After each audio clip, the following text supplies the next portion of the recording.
question from a guy who likes to fight out of submissions. He says, his name's Swoop Guy on YouTube. He says he's in a situation where a lot of times when he travels to gyms and trains with other people, he says he will try to, a lot of times, let the people work a little bit. And he'll even like let them put him in a submission so he can work out of the positions and the submissions, even if they're kind of deep. Now, he says, you know, it's not really a big deal, and he's able to work out of it, and he doesn't feel like he's at risk, he's risking injury. But one of the things that he's noticed is that a lot of people will get upset about it. So recently, and this kind of illustrates the point, recently he was rolling with a guy, and the guy put him in the truck position, and he's tugging on his leg. Now, he says that he has a pretty good tolerance to the compression locks that people try to use. And he said he also felt like the move wasn't really in very well because he didn't feel anything at all. And so the guy tugs on the leg a little bit. He eventually works out of it and, you know, continues on from there. Well, after the roll's over, the guy came over to him and said, hey, man, that was really irresponsible because, I mean, I didn't want to break your leg. And, you know, he kind of tells him this sort of thing, telling him how he should have tapped. And so Swoop Guy says he's sitting in a situation where he doesn't want to come back at the guy and like, look, man, you didn't have it in. It wasn't close. Like I didn't feel anything. So just trust me. Like I didn't need to tap, because he doesn't want to do that because obviously he doesn't want to be a jerk. But at the same time, he's like, how do I go about this talking to these people when I'm traveling where I'm like, look, the submission wasn't there. I'm just fighting out of deep positions. So it's a good question. And brother, thank you for it.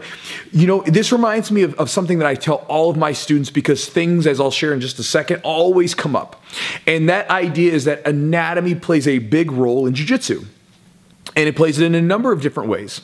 So I'll give you an example. I remember years back, nearly 10 years ago, one of my students, when he first started training with us, his name's Patrick, he has hyper flexible shoulders.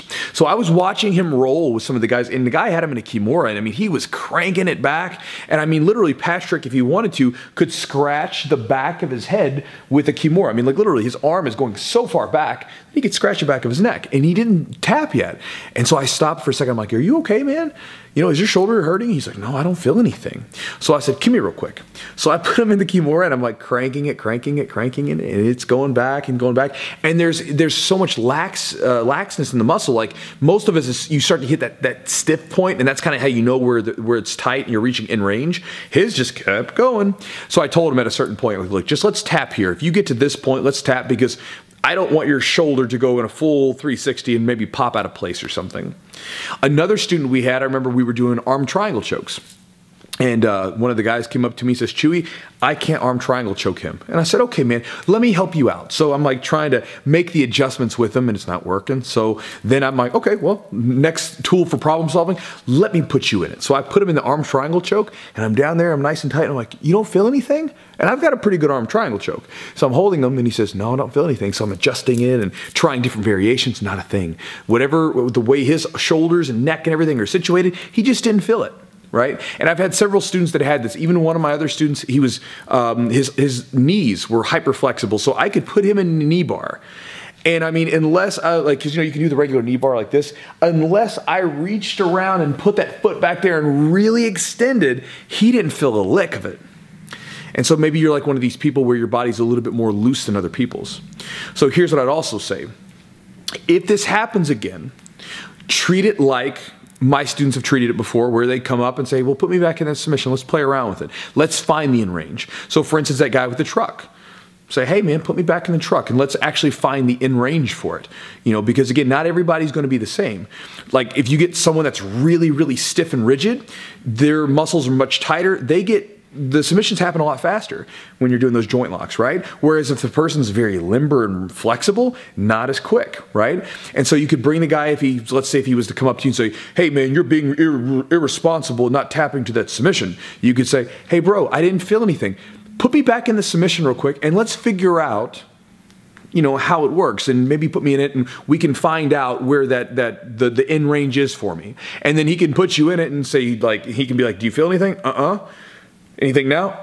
Like, and you get the idea. You could show them that you're not being stubborn, you don't feel it. And again, you could bring the coach over there and you guys could have a little thing with it. Again, it's an important lesson because a lot of people's anatomies are different. Everybody's anatomy is different, and that plays a big role into the way that you finish submissions. And again, the last thing I'll throw onto this is also that a lot of times people don't actually know the true point of breaking and where the things are, because most people have never broken an arm, they've never broken a leg, so they don't know. Most of the time, as soon as things get tight, people just tap really quickly, right?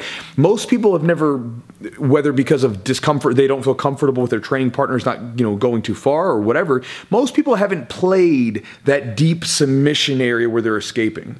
So they don't really know. They're probably used to people like, as soon as the arm gets about here, they're tapping instead of it being really fully extended, So anyway, going back to it, that's what I would say to do. Next time it happens, next time someone comes up there and they're angry at you because you didn't tap and because you're working out of the submission, tell them to put you back in it, and you guys can, like a drill, just kind of say, let's find out where it is, and let them tug on your arm or your leg or whatever to find where the actual in-range is. One, so they actually know how far they need to take it sometimes, but also so you can show them, hey, I'm not being a jerk. This is just where my body's at. So, Swoop Guy, hopefully that's helpful to you. Thank you so much for the question, and I'll talk to you guys next time.